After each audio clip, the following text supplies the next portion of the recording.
Never before has it been so clear that we pay a high price for our addiction to dirty oil. Just weeks after the oil spill in the Gulf was finally stopped, and we finally stopped spewing millions of gallons of oil into the water every day, a ruptured pipeline sent 1 million gallons of oil into the Kalamazoo River, which feeds into Lake Michigan. It's really been a tragic summer and a reminder that we need to get off oil as quickly as possible. This latest disaster is just one example of a threat too many Americans still don't know about. It's called tar sands oil, and it's the dirtiest oil on Earth. It puts American water, air, and health at risk, and we need your help to keep more of this toxic oil out of the U.S. The single largest source of oil into the United States comes from the tar sands, and it's an environmental disaster. It's an environmental nightmare. To produce oil from the tar sands requires clear-cutting vast stretches of ancient boreal forests, some of the most important forests on the planet. The entire process leaves behind toxic lakes so big they can be seen from outer space. The waste poisons wildlife, and communities near the mines report much higher rates of cancer. A massive network of pipelines carries tar sands oil from Canada into the United States, where it's processed at refineries that spew asthma and cancer-causing pollutants into the air. Well, my community already suffers from poor air quality, and this would only exacerbate that problem, elevate cancer rates even higher than what they are. It's not the way to go, in my opinion, and of course I'm focused on health effects. Fortunately, we still have a chance to stop this terrible project from expanding.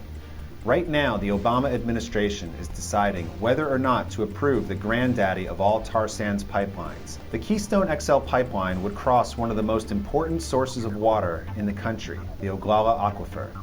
A single spill would threaten the water supply for nearly 1/5 of the crops grown in America's breadbasket. Just one of our concerns is the thinner steel that TransCanada wants to use in low consequence areas. And as far as TransCanada is concerned, pretty much all of South Dakota that they cross is going to be a low consequence area. It's not going to be quite up to par to what a pipeline's supposed to be. If it does rupture, it has a potential of spraying oil almost a half mile on either side of the pipeline. We've reached out to people all around the country, and we've had tens of thousands of people that have been sending comments into the State Department saying, no, this is not in our national interest. Tar sands oil has got to go! Hey, hey! Go, go! The fossil fuel industry has been wreaking havoc on our lives, on our health, on our communities, on our environment by their blatant disregard for environmental and safety regulations. Clean water is precious to those of us in South Dakota. Oil pipelines are not.